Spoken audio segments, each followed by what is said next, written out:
Welcome to the deep dive. Today, we're shifting gears a bit. We're looking beyond the usual headlines into a really interesting area, indigenous traditional sports. That's right. We've got this piece by Pastor Lumaf, who's part of the Bunun tribe in Taiwan.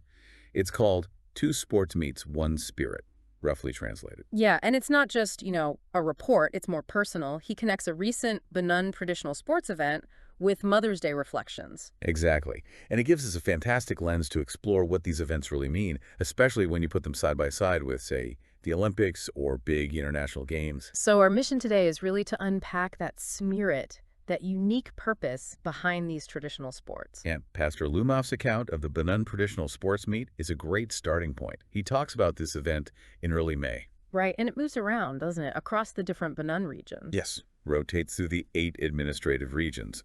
This particular one gathered something like 5,000 people in Hualien. Huge turnout. Wow, 5,000.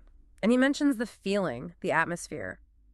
It wasn't just about the starting gun, was it? Not at all. He describes this incredible energy before anything even started, just reunions, people greeting each other, a real sense of homecoming. That already sounds quite different from the sometimes very serious vibe you get at major international competitions. Definitely. A Yeah. different kind of energy altogether. And then you look at the actual events. Okay, yeah, this part was fascinating. We're not talking a 100-meter dash here. No. Think sawing wood, carrying heavy objects, tug of war. Things that, if you're only familiar with mainstream sports, might seem, well, unusual for a competition. But that's the whole point Pastor Lumaf makes so well. These aren't random. They are deeply, deeply connected to traditional Bunun life. How so? Can you elaborate a bit on that connection? Well, the Bunun people have historically lived in and relied on mountain resources. So activities like sawing wood or carrying heavy loads. Okay, they were essential survival skills, basically. Precisely. Skills needed to get and transport resources, especially timber. He notes that even now, with some modern transport, getting wood, processing it, it's still incredibly hard physical work. Cutting trees, hauling them up and down hills. Yeah, I can imagine. Takes real effort.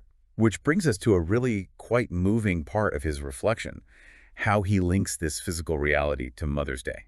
Right. Thinking about that hard mountain labor made him think about his own mother's strength. Yeah, he remembers her working right alongside his father, doing tasks that sound incredibly demanding, moving stones, splitting wood. Even while pregnant, he mentions. Exactly. It really makes you pause and think about different kinds of strength, doesn't it? It does.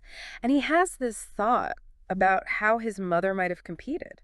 He reflects that given the strength she developed just through daily life, she could probably have held her own, maybe even beaten men, in a traditional skills competition back in her day. Wow. That's a powerful image. It's not about trained athletic performance in the way we usually think of it, but strength born from necessity. And it's a beautiful way to honor the resilience and contribution of women in the community, tying it into that Mother's Day theme. And this isn't just looking back either. He shares a story from a more recent event, right? Something about a volleyball game. Oh yes, the sand volleyball anecdote. Yeah. He was there with a research student at a tribal sports day. And the ball was unusual. Very. He describes it as huge, over 50 centimeters across, but apparently quite soft. Okay, big soft volleyball. What happened? Well, one of the tribal women hit the ball, and she hit it hard. Hard enough to. Hard enough that it struck a student right in the ear and caused temporary tinnitus, ringing in the ears. Goodness, from a supposedly soft ball. It just shows this unexpected raw power. Again, not from specialized sports training, but from the physical reality of their lives and environment. It underscores that resilience theme again. And as he points out, it makes you appreciate the efforts of mothers and women in all sorts of circumstances. Absolutely, it broadens the perspective. So thinking about that raw power, that community focus, it really throws the experience of, say, watching the World Cup or the Olympics into sharp relief. It does. We're so used to the intensity, the high stakes, the focus on winning and losing, national honor on the line. Yeah, the pressure is immense. But Pastor Lumaf contrasts that sharply. The purpose of the Bunun meet, he argues, is fundamentally different. It's more about community and enjoyment. Community, absolutely. Yeah. Bringing people together. Joy, yes. But also, crucially, it's about transmission. Transmission of what? Of traditional ways of life.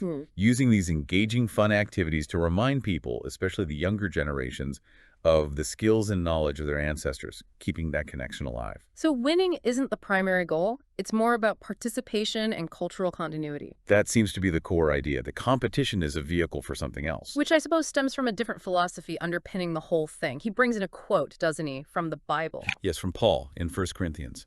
I run with purpose in every step. I fight as one who is hitting something, not just the air.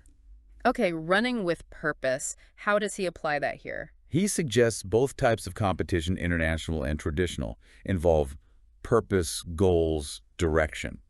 You're not just flailing around. Makes sense, but the kind of purpose is different. That's the crucial distinction he draws. International sports, often the purpose is geared towards individual achievement, breaking records, gaining prestige, winning for yourself or your nation through intense, specialized training. Right. The glory of the win. Whereas the traditional competitions, the purpose is more about reflecting the collective effort, the daily hard work that life required. It's about embodying and passing on ancestral wisdom, strength, resilience. So the effort itself represents something bigger than just that single moment of competition. Exactly. It embodies the endurance of generations. The win is perhaps secondary to that act of remembrance and transmission. So you end up with these two distinct worlds of sport. Both involve people pushing themselves, dedicating effort, Definitely dedication in both. but the feeling, the underlying values, seem worlds apart.